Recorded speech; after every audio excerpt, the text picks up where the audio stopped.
1958, the United States military detonated a nuclear device 1 mile above Antarctica. They called it Operation Argus.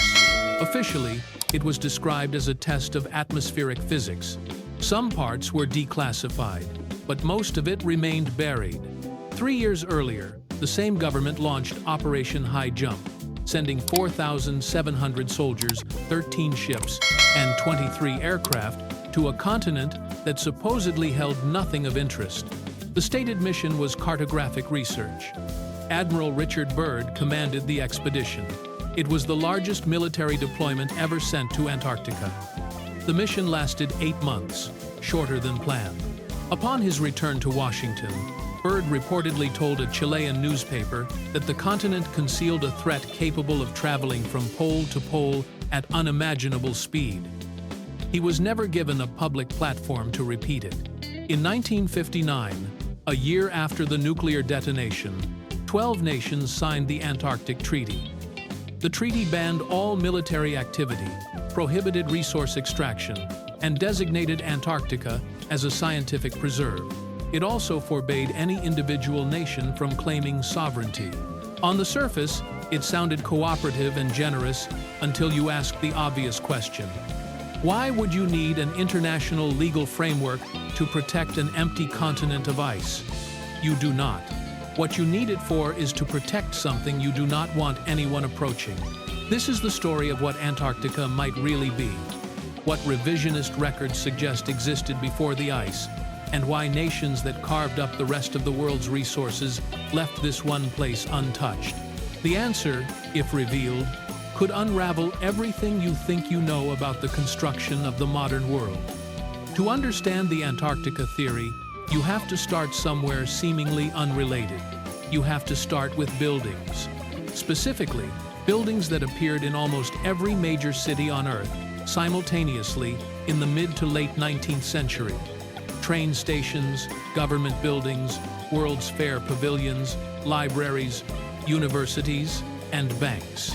These structures share characteristics that orthodox architectural history has never fully explained. They are overbuilt catastrophically, structurally overbuilt. The main hall of Grand Central Terminal in New York required technology and construction capacity that official records suggest barely existed at the time. The same is true of the Palais du Trocadero in Paris, the Crystal Palace in London, and the neoclassical train stations of Milan, Leipzig, and St.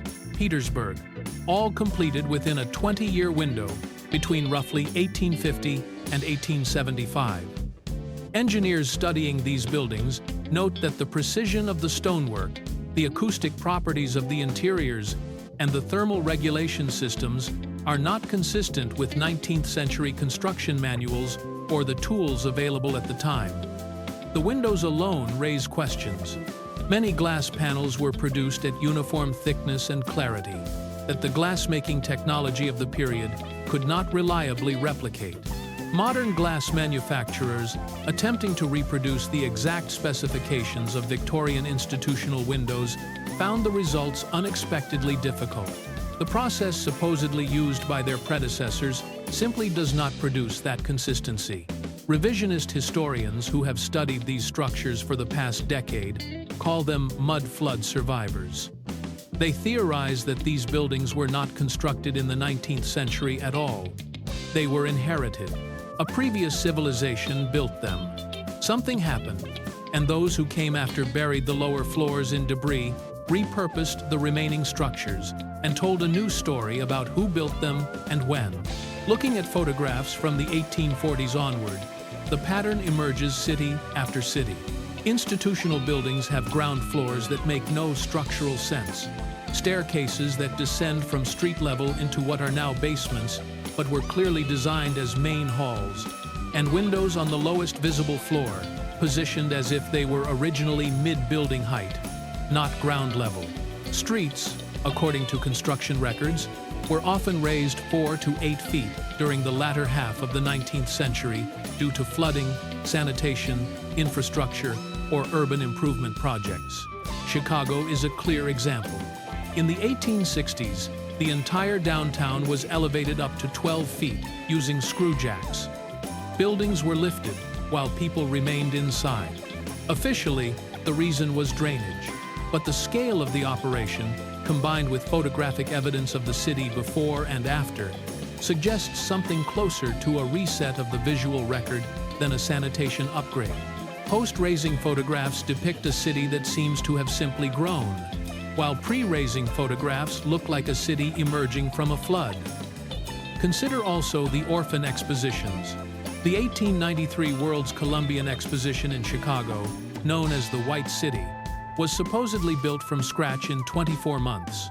It covered 690 acres and featured 14 major buildings, each the size of a modern convention center. The largest, the Manufacturers and Liberal Arts Building, was at the time the largest building in the world by interior floor space. Contemporary accounts describe an army of workers arriving in 1891 and completing this architectural complex at a scale and finish that architects of the time called miraculous. Then, it was almost entirely demolished within a few years of closing. The official story claims the structures were temporary, clad in a plaster fiber mixture called staff. But photographs and structural assessments indicate otherwise. These were buildings consistent with having stood for considerably longer than the 2 years before anyone photographed them. This is the Old World theory, between 1750 and 1850. A civilization technologically, architecturally, and economically far more advanced than what history teaches existed was systematically destroyed. Not primarily by war, though wars were used as cover, but by deliberate demolition and erasure. Survivors and new rulers needed a blank canvas, a world with no prior owner, no architectural evidence of what had been there. They demolished what they could, buried what they could not, and rewrote the history of what remained. There was one part of the old world they could not reach, one continent at the bottom of the earth, already encased in ice, that made demolition irrelevant, naturally preserved by forces stronger than any army. In 1929, historians working in the Topkapi Palace in Istanbul discovered a map drawn in 1513 by an Ottoman admiral named Piri Reis. The map showed the Atlantic Ocean, the coastlines of Europe and Africa, and the eastern edge of what appears to be the Americas. A remarkable achievement for 1513. But in the lower section of the map, below the southern tip of South America, a coastline appeared. It showed bays, inlets, rivers, and mountain ranges. The coast of Antarctica, ice-free. The first confirmed European sighting of Antarctica occurred in 1820, 307 years after Piri Reis drew his map. Yet the detail on the Piri Reis map was not guesswork. When geographers compared it to satellite imaging of Antarctica's subglacial coastline, they found a precision that stunned them. In 1960, Charles Hapgood, a professor at Georgetown University, sent the map to the United States Air Force Cartographic Unit at Westover Air Force Base. They compared it with aerial survey data and confirmed that the lower coastline's accuracy suggested the original source had been drawn from an aerial survey, possibly centuries before 1513. Piri Reis himself noted in the margins that he compiled the map from older sources, naming 20 maps, some from the time of Alexander the Great. He did not claim the knowledge as his own, but indicated it had survived in now-lost libraries. The most likely library was Alexandria. The Library of Alexandria, not a single building but a network of knowledge repositories across Egypt, held between 400,000 and 700,000 scrolls at its height. When it was destroyed, in stages rather than a single fire, the world lost not just texts but maps, technical manuals, and accumulated geographic knowledge of civilizations exploring and documenting the world centuries before Greece, before Rome, before the history taught in schools. The Piri Reis map is not alone. The Orontius Phineus map of 1531 shows Antarctica ice-free, with river systems clearly delineated.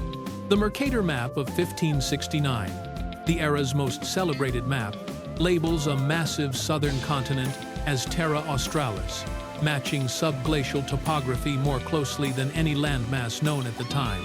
Mainstream cartographers explain these maps as speculative, imaginary southern continents drawn to balance the world visually. That explanation holds until you examine the maps closely. Imaginary continents do not contain accurate mountain ranges or river systems, nor do they match satellite data taken 400 years later. The Orontius Phineus map specifically depicts a central elevated region separated from the coast by a lower geographic band, precisely matching Antarctica's sub-ice topography. Cartographers would have needed source material maps drawn by someone on the ground or in the air when the continent was accessible before the ice reached its current depth. The question is not whether Antarctica was ice-free, it was. The continent's ice sheets range between 15 million and 34 million years old, with surface accumulation varying significantly. Geological evidence indicates periods of dramatically reduced ice within the last 10,000 to 12,000 years. The question is whether anyone was there during these periods, whether anyone mapped it, built structures, and if so, whether anything survives beneath the ice, preserved by the glacial accumulation that hid it. Here, the theory becomes economic. This is not simply a story of ancient mystery. It is about control of resources and deliberate scarcity. The Old World, if it existed as revisionist historians suggest, was not primitive. Evidence in the buildings indicates a post-scarcity civilization, with energy systems that did not require coal, oil, or centralized infrastructure. Massive domed structures, copper-clad rooftops, basement levels filled with debris, and buildings on raised foundations all suggest a world running on a different energy model distributed, not controlled by corporations, institutions, or financial interests.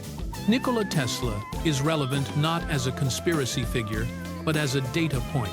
Tesla's work on wireless energy transmission, capturing and distributing free energy from the ionosphere, was documented, partially funded, and then systematically dismantled. The Wardenclyffe Tower on Long Island was designed to transmit electrical power without wires, using the Earth's electromagnetic field. J.P. Morgan, who initially funded the project, withdrew support not because the system failed, but because Tesla stated energy could not be metered. Energy from the atmosphere could not generate bills. Morgan pulled the funding, ensured no other financier would step in, and allowed the tower's demolition. Tesla died with almost nothing, and the technology that could have made energy a public good vanished into institutional archives, partially inaccessible even today.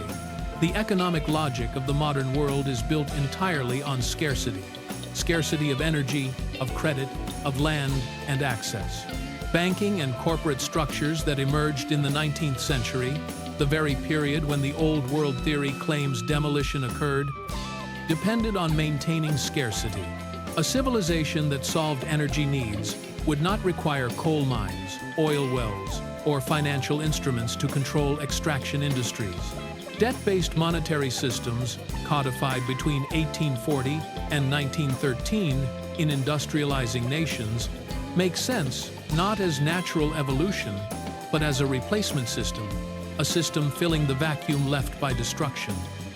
The demolition of the Old World, in this view, was primarily economic, not cultural. The physical destruction of buildings, burning of libraries, rewriting of histories, all served an economic transition. Erasure was necessary because the old infrastructure, if visible, would have made new claims about scarcity impossible to maintain. You cannot tell people to buy energy from central utilities if cities are full of buildings designed to distribute it freely. You cannot build a land enclosure system atop a civilization whose architecture demonstrates common access. You bury the street corners, flood lower floors, raise the grade, hire historians to date buildings to a new era, and demolish what cannot be explained away. They could do this almost everywhere. They had the time, the resources, and the institutional power that comes from already winning. But Antarctica was different. 800 miles from the southern tip of South America, ringed by the Drake Passage, the most violent stretch of ocean on Earth, where Southern Ocean swells and Antarctic winds combined to sink ships well into the 20th century. It sat under kilometers of ice, accumulating for thousands of years. Whatever infrastructure or evidence of the Old World existed, it was perfectly, accidentally preserved. They could not demolish it, bury it, or burn it. The next best option was to lock it away. The Antarctic Treaty was signed on December 1, 1959. 12 nations joined: the United States, the Soviet Union, the United Kingdom, France, Australia, New Zealand, Norway, Belgium, Japan, South Africa, Chile, and Argentina. Consider the context. The United States and the Soviet Union were in the most dangerous phase of the Cold War, building nuclear arsenals aimed at each other, waging proxy wars across Southeast Asia, Africa, and Latin America. They were competing for every square kilometer of strategic real estate on the planet.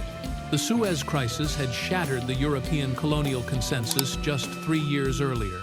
The Berlin Wall would rise 2 years later. They agreed on Antarctica unanimously, with a speed and coherence unmatched by any other Cold War agreement.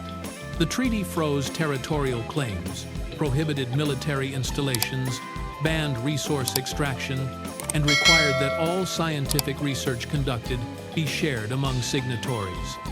On the surface, this sounds transparent and admirable, but in practice, it controlled access. Scientific stations under the treaty are the only legal way to be present on the continent, operated by the same governments that signed it. Their research is reviewed by institutions those governments fund and appoint. The oversight chain is closed, from government to government-funded institution to international body created by the same governments. Private citizens cannot visit without government permits. No commercial mining or drilling has occurred in over 60 years. Consider this in contrast. The same governments have extracted resources from every other remote or hostile environment. The deep sea, the Arctic, the Sahara, the Amazon basin, the Congo basin, Siberia's boreal forests. They have drilled for oil in the Gulf of Mexico, destabilized governments to access rare earth elements, built pipelines across permafrost, logged ancient forests, poisoned rivers, and acidified oceans, all in the name of economic necessity, national interest, and energy security. But not Antarctica. Officially, it is for environmental protection. In 1959, the modern environmental movement did not exist. Rachel Carson would not publish Silent Spring until 1962, and the first Earth Day would be in 1970. International environmental preservation was not a primary geopolitical priority. Something else drove the unanimous agreement. Richard Byrd, who led American Antarctic expeditions in 1929, 1933, and 1946, left a record that does not fully align with the official story. His diary entries describe territories and experiences that do not match the ice desert depicted in official cartographic records. Operation High Jump, in particular, remains difficult to reconcile. 4,700 military personnel, 13 naval vessels, including an aircraft carrier, multiple submarines, and 65 aircraft do not constitute a cartographic survey team. The equipment included cold weather, combat gear, ordnance, and defensive systems with no apparent scientific application. The expedition was cut short, officially due to severe weather, but the Antarctic summer maximum daylight, relatively stable conditions, should have been manageable. Declassified footage and documentation come in fragments, difficult to assemble, likely by design. Sonar readings show structural anomalies unexplained by standard geological models. Interior temperatures deviate from ice accumulation predictions. Aerial photographs from the final days were classified at a higher level and remain unreleased. The Antarctic Treaty expires in 2048. The Environmental Protocol, the treaty's most restrictive layer, comes up for review then, allowing any signatory to call for full renegotiation. Geopolitical maneuvering has already begun. Nations expand research stations to secure standing for renegotiation. China increased from 1 to 5 stations since 2009. Russia has maintained consistent presence. The United States expanded McMurdo Station, now resembling a permanent settlement more than a seasonal facility. What is seldom discussed in mainstream coverage is the ice itself. Not catastrophic or visibly changing from the surface, but measurably and consistently shifting in ways scientists monitor closely. The West Antarctic ice sheet is losing mass, accelerating. Projections for the coming century vary in magnitude, but the trend is consistent. Specific regions are worth noting. The Antarctic Peninsula, where warming is most dramatic, aligns with treaty restrictions on private access and commercial activity. Wilkes Land, East Antarctica, where Soviet researchers reported anomalous geothermal readings in the early 1960s, experiences significant basal melting from below, driven by geothermal heat, not atmospheric warming. The geological cause of this heat remains unresolved. The ice retreats, incrementally exposing whatever lies beneath. The Old World did not consent to destruction. Its buildings, systems, and maps persist in fragments too solid to erase. Grand Central Terminal still stands. So does the Rijksmuseum and train stations across Europe. They remain because they were too useful to destroy and structurally extraordinary to replicate. Antarctica is the fragment that could not be repurposed or renamed. It could only be sealed. The legal instrument, the Antarctic Treaty, was drafted in haste by nations otherwise agreeing on nothing. It has held for 65 years because open access would have been economically and institutionally catastrophic. Not naively, signatories understood the ice would continue to change, and that technology, deep-sea scanning, ground-penetrating radar, satellite imaging would eventually make subglacial topography readable without boots on the ground. They built the treaty anyway. 90 years would suffice, enough to consolidate the new economic order, ensuring that when the ice revealed its secrets, it could be interpreted through the framework of the New World, not against it. And the people who signed the treaty knew this day would come. The treaty does not stop the ice from melting. The ice is slowly giving it back. Comment, like, and subscribe if you want to follow more deep dives into the hidden histories of our world.